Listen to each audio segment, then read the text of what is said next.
sedang ngerasa sempit, ngerasa sulit, ngerasa susah, coba amalkan doa ini. Allahumma ya Allah, lakal hamdu, segala puji untukmu ya Allah. Bunda, yang seringkali membuat hidup kita susah itu bukan keadaannya, tapi hati kita yang tidak pandai melihat pemberian Allah dalam hidup kita. Betul atau enggak? Tidak ada yang kurang yang Allah berikan kepada kita kan? Yang kurang siapa? Yang kurang kita. Dikasih nikmat kurang apa? Syukur. Dikasih ujian kurang? Ketika beramal kurang? Ketika ada takdir kurang? Kalau dikumpulin? Gitu. Udah hatam itu kan. Karena videonya viral di sosial media ya. Jadi nggak ada yang kurang yang Allah berikan kepada kita. Yang kurang kitanya aja. Dikasih nikmat kurang syukur, dikasih ujian kurang sabar, ketika beramal kurang ikhlas, ketika ada takdir kurang ridho, kalau dikumpulin mohon maaf, kurang ajar. Jadi kalau bunda nih, kalau kita memahami semua yang Allah berikan kepada kita itu baik, maka tidak akan pernah ada perasaan di hati kita sakit, sulit, capek dengan keadaan ini. Kenapa? Karena kita percaya yang Allah berikan kepada kita, lakal hamdu, itu pasti yang terbaik. Makanya bunda pun kan ya, kalau ada yang baik-baik, balikinnya ke siapa? Ke Allah. Tapi kalau ada yang buruk, balikinnya ke siapa? Ke kita. Wa ma asabaka min hasanatin faminallah wa ma asabaka min sayyi'atin famin nafsik. Dan apa-apa yang baik yang menimpamu itu semua dari Allah. Dan apa-apa yang buruk yang menimpamu maka itu disebabkan oleh perbuatan kamu sendiri. Jangan dibalik. Lamun menang untung nya atuh Ustaz saheula saya usahana. Tapi kalau rugi takdir Ustadz ini. Ya, jangan begitu jawabannya. Ya walaupun yang semuanya atas izin Allah gitu. Tapi kalau kita dapat kebaikan, hadza min fadli Rabbi, ini semua karunia dari Allah. Tapi kalau ada sesuatu yang buruk bagi kita, Ustadz, ini gara-gara dosa saya masih banyak Ustadz. Allah sedang ingatkan kita dengan musibah yang datang kepada kita atas kesalahan kita. Makanya Ahilman seringkali mengajarkan kepada bunda ya, kalau ada orang lain yang ditimpa kesulitan, bunda katakan dia sedang diangkat derajatnya sama Allah. Tapi kalau kita yang sedang ditimpa kesulitan, kita jawab, Allah sedang ngingetin kita karena dosa yang pernah kita perbuat. Jangan dibalik. Lamun batur kena musibah, wajar Ustadz. Saya teman dosanya loba. Tapi kalau kita yang kena musibah, Ustadz Allah sedang menguji saya. Memang ini ujian istri soleha begini ya Ustadz. Jadi coba dibalik. Kalau lihat orang, lihatnya kebaikan. Kalau lihat diri kita, lihatnya apa? Keburukannya. Kan itu yang paling penting bagi kita. Maka dalam doa ini yang pertama apa? Allahumma lakal hamdu ya Allah. Pujian hanya untukmu. Kalau aku dapat nikmat, semua darimu ya Allah. Kalau aku dapat sesuai yang aku inginkan, semua darimu ya Allah. Maka orang yang pandai bersyukur bunda, kata kuncinya adalah bersyukur itu bukan karena semuanya baik-baik saja. Tapi bersyukur itu karena kita percaya selalu ada sisi baik dari sesuatu yang kita anggap tidak baik. Catat status hari Rabu itu ya. Jadi bersyukur itu bukan karena semuanya baik-baik saja. Karena kita percaya selalu ada sisi baik dari apa? Dari sesuatu yang kita anggap gak baik. Karena yang baik menurut kita belum tentu baik menurut Allah. Tapi yang baik menurut Allah pasti baik untuk kita. Betul apa enggak? Bunda mikirnya pengen punya anak yang soleh. Betul apa enggak? Tapi sama Allah diuji dengan anak yang kurang soleh. Dalam kacamata kita mungkin gak baik. Tapi boleh jadi dalam kacamata Allah, Allah hadirkan anak yang kurang soleh Karena Allah sedang siapkan pahala sabar kepada bunda. Jelas nggak? Suami bunda amak-amakan weh, kurma, goreng, hidung, temuga duit, marah-marah, kesel apa enggak? Capek apa enggak? Sakit atau tidak? Di mana sakitnya? Mungkin capek, mungkin sakit. Dalam kacamata kita, ini nggak baik. Tapi ingat, boleh jadi Allah itu menghadirkan suami bunda yang kurang soleh tadi dalam rumah tangga kita, karena Allah sedang siapkan pahala surga dari suami kita itu. Jadi bersyukur itu bukan karena semuanya baik-baik saja, tapi apa? Kita percaya selalu ada sisi baik dari sesuatu yang kita anggap tidak baik. Jelas? Kemudian kita minta lagi sama Allah, wa ilaikal mustaka. Apa artinya? Hanya kepadamu lah ya Allah kami mengadu, kami mengeluh. Ingat bunda, jangan mengeluh kepada manusia. Barang siapa yang bangun di pagi hari, kemudian dia mengeluhkan hidupnya kepada manusia, berarti dia tidak percaya kepada Tuhannya. Tidak percaya kepada Allah. Apalagi ngeluh di sosial media. Ya Allah. Ngeluh sama orang aja, ngeluh sama orang satu persatu tuh nggak boleh. Apalagi update di sosial media yang semua orang baca. Masya Allah. Di sini ada orang yang begitu ada? Ada. Yang mana orangnya ada? Yang dikit-dikit status ada. Bunda, kalau kita bikin status sosial media yang baik-baik, yang positif-positif, jangan mengeluhkan kegelisahan kita di sosial media. Kenapa? Punten.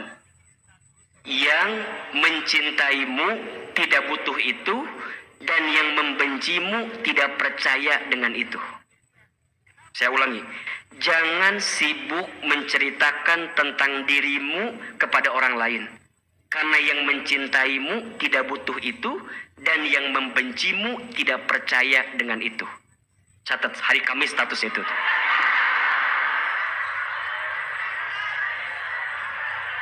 Ya? Jangan bunda, punten. Bunda bikin status ya di sosmed. Tapi yang menggelisahkan, punten, pertanyaan Ahilman, itu yang baca kira-kira simpati atau enak? Kira-kira kesel atau malah kemudian, ya Allah, bunda. Punten bunda, saya dapat penelitian katanya 80% orang yang baca status kita yang gelisah itu bacanya enak. Enak beneran. Jadi kalau bunda sekarang update status yang kurang jelas begitu gitu ya, yang menggelisahkan kita, ya ngapain? Orang yang benci sama kita, seneng nggak? Akhirnya kan jadi gitu. Seneng dia. Seneng. Jadi kumaha Ahilman nih, di doa tadi kita diajarkan wa ilaikal mustaka. Ngadunya sama siapa? Ngeluhnya sama siapa? Ngadu, ngeluh ya, curhat just Allah, hanya ke Allah. Kalau ke manusia, ada batasnya. Betul nggak? Telinga kita mendengar orang lain curhat ada capeknya. Betul nggak? Apalagi kalau yang udah curhat ibu-ibu, aduh, nanya sorangan, jawab sorangan. Ya. Iya, Ahilman, bunda teh lagi kesal banget. Kenapa emang? Ya suami bunda teh menikio. Kan harusnya bunda teh lebih sabar sedikit ya kalau gitu teh. Nah teh curhat sorangannya, jawab sorangan. Oh, setelah saya simpulkan sederhana, ternyata kebutuhan perempuan itu didengarkan. Betul nggak? Makanya kalau ada suami yang tidak pandai mendengarkan keluhan istrinya, biasanya kurang bahagia rumah tangganya. Makanya ini penting bagi para suaminya.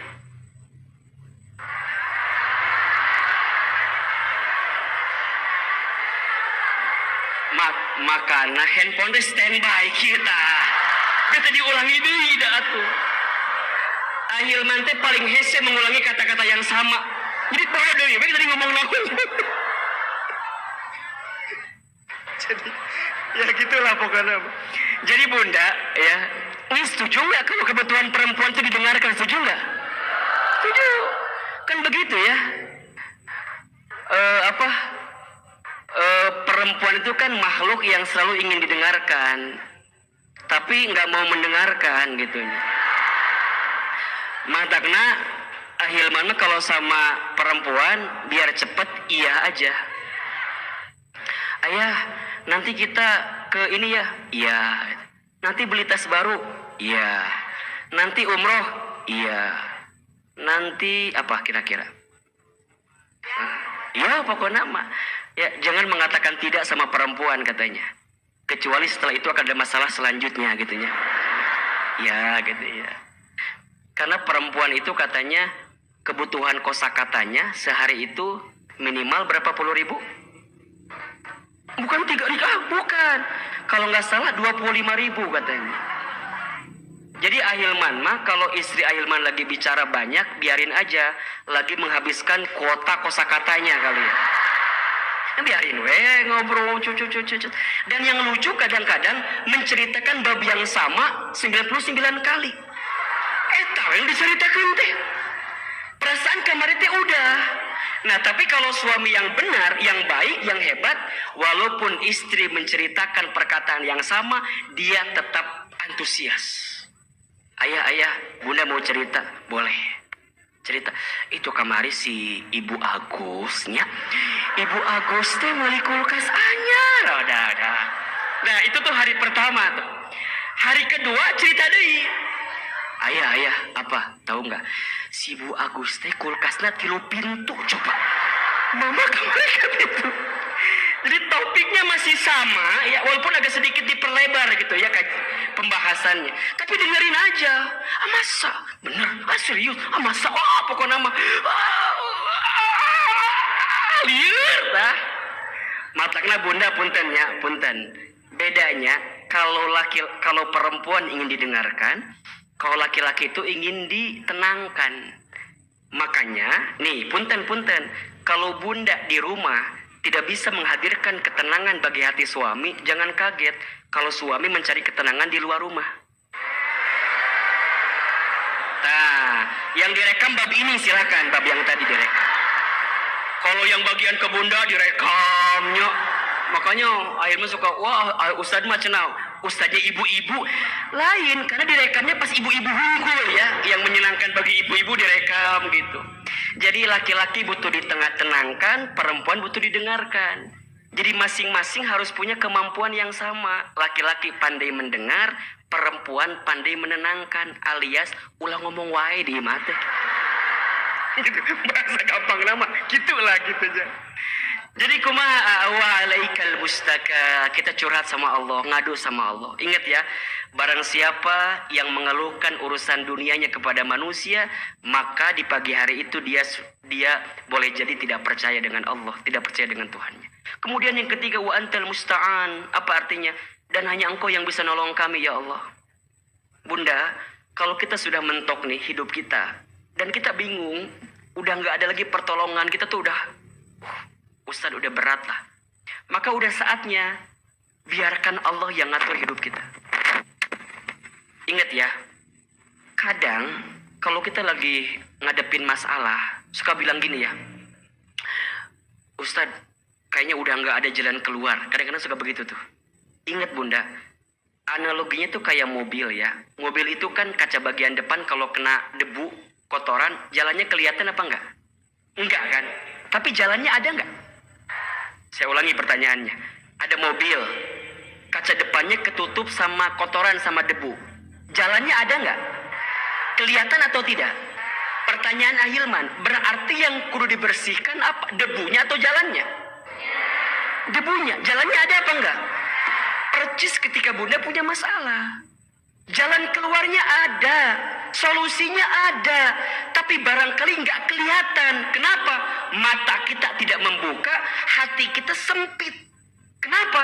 Karena kita lupa menghadirkan Allah untuk menolong kita.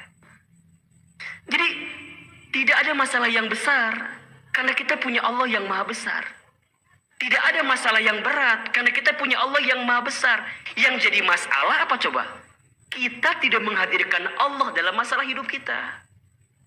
Makanya punten bunda, tidak ada masalah dengan masalah.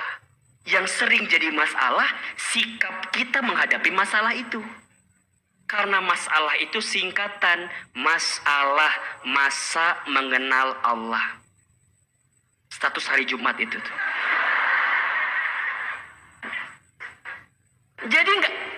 Jadi ada masalah nggak dengan masalah? Ada masalah nggak dengan masalah? Tidak ada. Karena konsekuensi hidup itu punya masalah. Kalau kita nggak mau punya masalah, jangan apa? Jangan hidup. Ini penting nih. Jadi kalau sekarang bunda dikasih masalah, banyak masalah, biasalah, kalem aja. Apa jawabannya tadi? Biasalah. Apa jawabannya? Bun, punya masalah apa enggak? Punya, biasa aja. Dan ingat ya, jangan seakan-akan kita yang paling punya masalah sendirian. Kan ada yang begitunya. Kalau ketemu si Eta teh ngomong teh masalah deui. Seakan-akan dia yang punya masalah sorangan. Kita juga punya. Cuman bunda kelihatan, Ustaz nggak kelihatan punya masalah. Itu aja. Jadi kumaha, tetap aja tersenyum.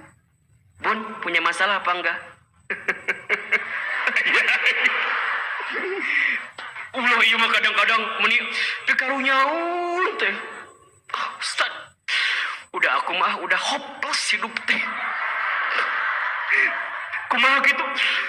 Udah aku mah kalau ini sok gaget Ahilman mah. Makanya Ahilman kalau ngisi anak muda kajian ya, Ustaz, kumahanya aku mah udah hopeless pisan. Kumaha gitu? Ditinggal nikah, Ustaz. Sakit, Ustaz. Emang kenapa? Ustaz, aku tuh nggak pernah kebayang. Kalau putus sama dia tuh aku bingung harus pulang lewat jalan mana. Emang kunaon cik Ahilman teh? Emang kenapa? Iya Ustaz, karena hampir semua jalan pernah aku tempuh bersama dirinya. Ayo ya. Kalau ada yang begitu apa jawabannya? Lebay.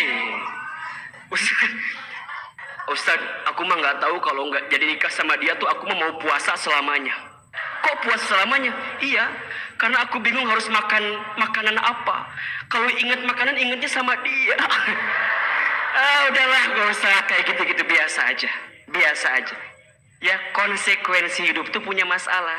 Tidak ada masalah dengan masalah. Yang jadi masalah apa? Sikap kita menghadapi masalah. Kadang-kadang kita itu butuh masalah bunda. Untuk apa? Untuk dibesarkan dalam hidup kita. Betul nggak? Kalau bunda nggak pernah ditempa, kalau nggak pernah dikasih masalah, bagaimana caranya kita jadi orang besar? Bisa kuat dalam. Berarti kalau hari ini bunda sedang punya masalah di rumah tangga, punya masalah di keluarga, di ekonomi, apapun itu, yakin wa antal musta'an. Siapa yang bisa nolong kita? Allah. Kenapa? La haula wala quwata illa billahil aliyyil azim. Kita nggak punya daya upaya, nggak punya kekuatan. Yang punya itu siapa? Allah. Apa doanya tadi? Coba Ahilman sekali, bunda sekali lagi. Allahumma lakal hamdu wa ilaikal mustaka wa antal musta'an wala haula wala quwata illa billahil aliyyil azim. Sok, itu diamalin setiap habis sholat ya, setiap pagi boleh juga tuh. Agar hidup kita nggak banyak ngeluh dengan kehidupan kita insya Allah.